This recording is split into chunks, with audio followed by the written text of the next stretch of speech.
The sea was quiet after the sirens. The men rowed in silence, still shaken by the sight of their king bound to the mast, eyes wild with a song they could not hear.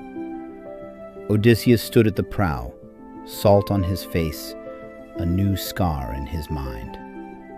He had escaped the sirens, but the prophecy was not finished. He remembered Tiresias's words, Scylla, Charybdis, and trials still to come. He remembered Circe's warning as well, spoken in a low, serious voice before he left her island. "Your next path lies through a narrow strait," she had said.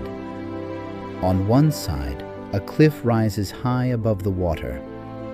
There dwells Scylla, a monster with many heads, each one crowned with a ring of teeth. She will snatch men from your ship like a fisherman lifting fish from the sea. On the other side, beneath the waves, waits Charybdis. 3 times a day she drinks the sea, 3 times she vomits it back. When she swallows, the whole ocean rushes into her throat. Any ship caught there will be dragged down, splintered, and never seen again." Odysseus had frowned. "Can I fight Scylla?" he asked. "Can I kill her with spear or sword?" Circe shook her head. "Do not be foolish," she said. "You cannot fight Scylla as you would a man. If you waste time lifting armor and weapons, you will drift closer to Charybdis, and she will take all of you. Better to lose a few men to Scylla's jaws than to see your entire ship smashed and swallowed." Those words burned in his memory. He did not share all of this with his crew. If they knew exactly how close death waited on both sides, their fear might break them before the rocks did.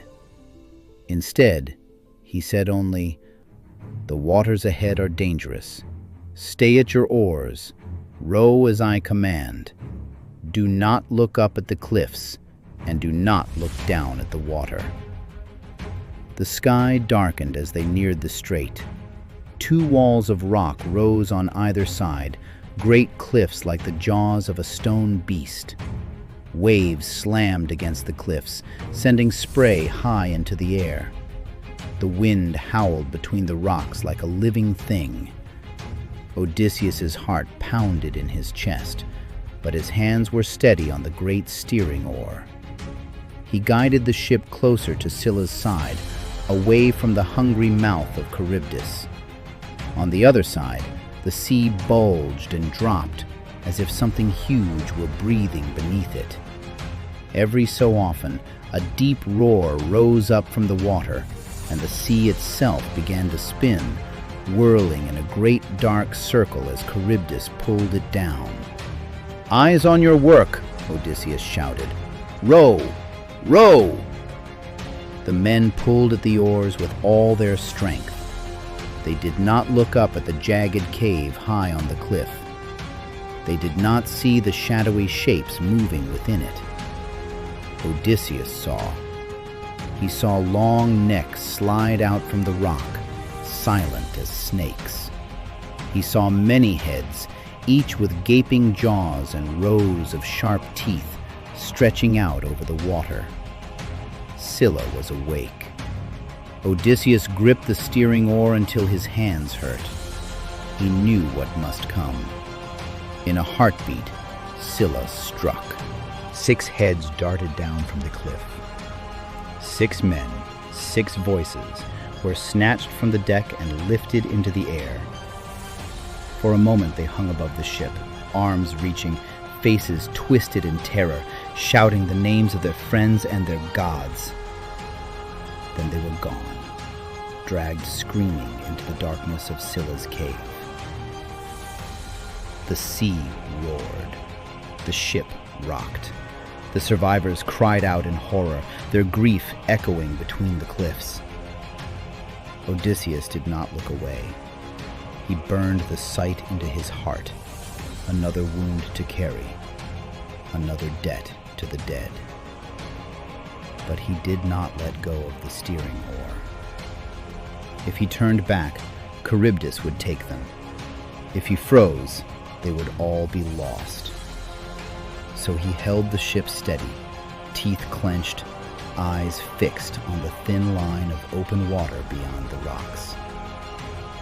The men rowed on, tears on their faces, blisters on their hands. Behind them, Charybdis roared again, dragging the sea downward in a swirling, endless throat. Behind them, Scylla's cave was stained with the echoes of the men she had taken. Ahead, the strait widened. The cliffs fell away. The wind grew calmer. The ship floated once more on an open sea. The men were fewer now, their faces pale and hollow. Their hearts ached for the 6 empty spaces on their benches. Odysseus stood at the prow, salt on his lips, ashes in his heart. He had chosen a path that saved the many, but not the few. Sirens had failed to stop him. Scylla and Charybdis had not destroyed him.